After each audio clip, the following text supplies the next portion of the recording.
Hi, Gary here. Remember the novel 20,000 Leagues Below the Sea with Jules Verne and Captain Nemo and the Nautilus and all the fantastic technology he had on that thing? Maybe you read it when you were a child like I did. And it was just really blew my imagination to all sorts of things out there of this future that we could have. It's so totally different than today. Well, a lot of that has happened, as you know. But in particular, I attended Abundance 360 in Los Angeles at the end of January, an event put on by Peter Diamandis. And I wanted to cover some of the tech that's coming forward. It's going to affect you and me in the next 2, 3, 5, 10, 15 years. Well, first person up was a guy named Ray Kurzweil. Now, he's an author, an inventor, and a futurist. In fact, he was hired by Larry Page individually back in 2012 to be the machine learning and language processing expert for Google. And he's just quite an individual.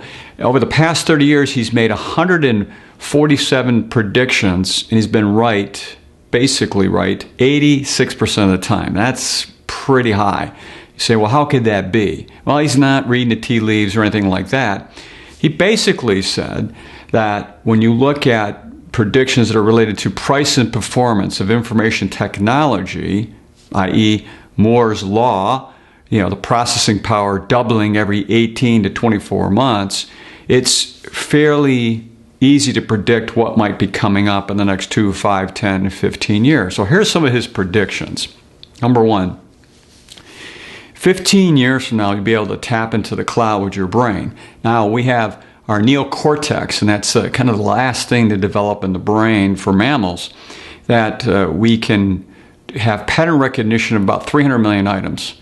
Now imagine that you could hook your brain into the cloud 15 years from now and remember all sorts of other pattern recognition things that you might have had in your life, and to really expand that capability of your brain. That's pretty cool. In 2029, a computer will be able to pass the Turing Test. Alan Turing, you might have seen the movie last year, The Imitation Game, and he came up with a test that basically computers should be able to pass, where any conversation you have as a human being along levels of understanding would be indistinguishable between machine and man. And that's pretty phenomenal. Number three, we have in 2025, we'll have 3D printed organs. Yeah, your organs. You imagine that. You can have a whole set of your own 3D printed organs. So if you did need to replace an organ, it would be available, but it's your particular organ from your own cells. That's pretty phenomenal. In 2030, 100% of energy will be from solar.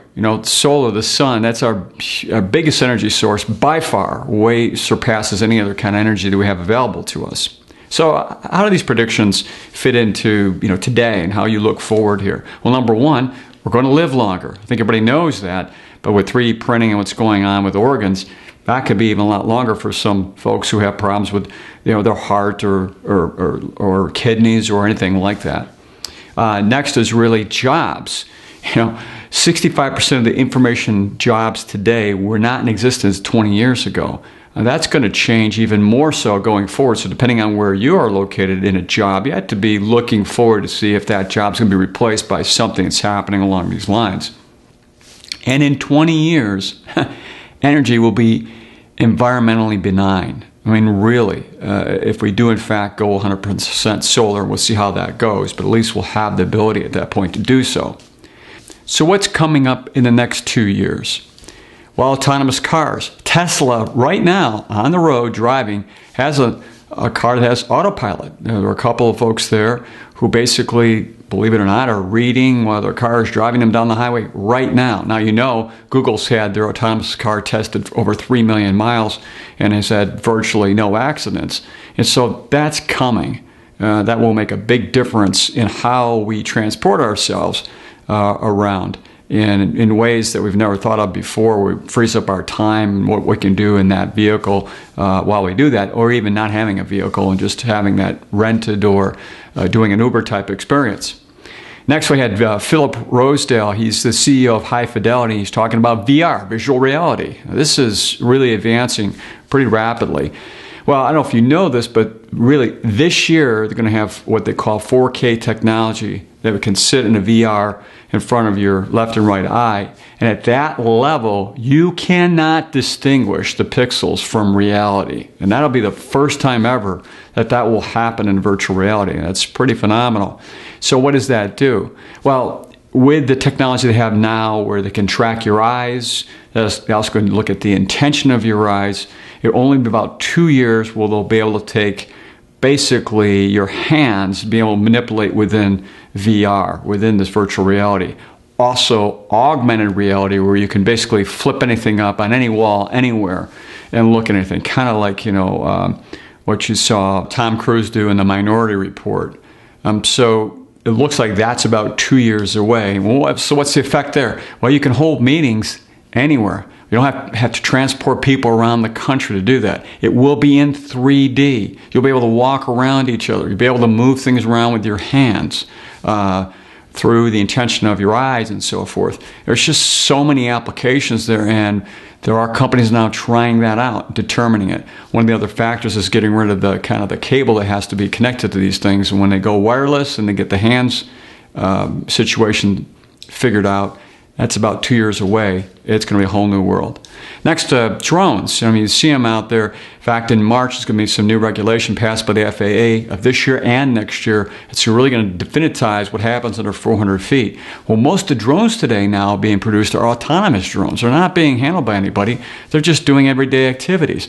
For instance, if you're a farmer and you've got that big crop circle that's a mile wide and you've got your watering thing going around, they actually can look at the ground and determine what part of that circle needs to be watered, what part doesn't need to be watered. Same with fertilizer as well. That's going to pinpoint water and fertilizer, making that much better for the environment and using less water, less chemicals and that kind of thing.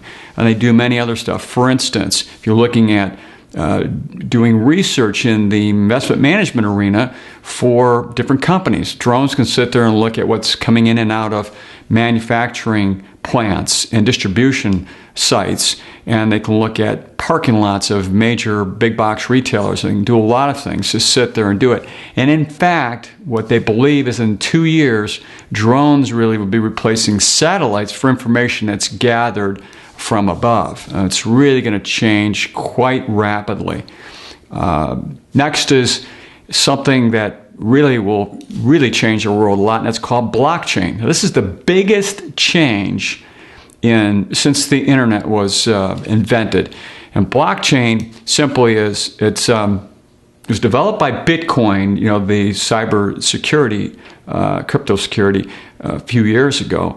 And basically the way it works is it eliminates the need for an intermediary, a trusted third party, banks, clearing firms, brokerage houses, and so forth, and many other areas.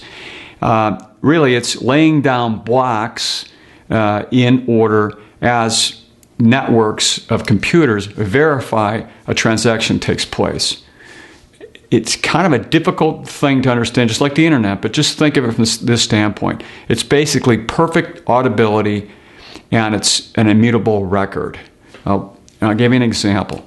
If Starbucks was issuing 1 million gift cards around the holidays to a variety of different places, and you go to get one of those gift cards and you put $50 on that for a friend or family member, there's numbers related to that, and those numbers would be sent out in big spreadsheets, believe it or not, to these various retailers. And those cyber thieves out there would be able to grab those numbers, wait for you to activate your card, and then grab that $50 before you can. That can't happen anymore. There's no way that can occur with this new kind of technology. So it really changes many, many, many different things. And blockchain, pay attention to that. It's going to make a huge difference. So all of these things I've covered today have a major effect on investments because of what will be there 5 or 10 or 15 years from now, what will not, how we collect information. AI by 2029 will be better than individuals at making decisions relative to investment management and other areas. It's just going to really expand tremendously the ability for us to have new capabilities and new opportunities for everyone out there. Just thought you'd like this update about technology. It's been a little long, but I thought it'd be a good thing for you to kind of think about, just like Jules Verne and 20,000 Leagues Below the Sea. So until next time, enjoy.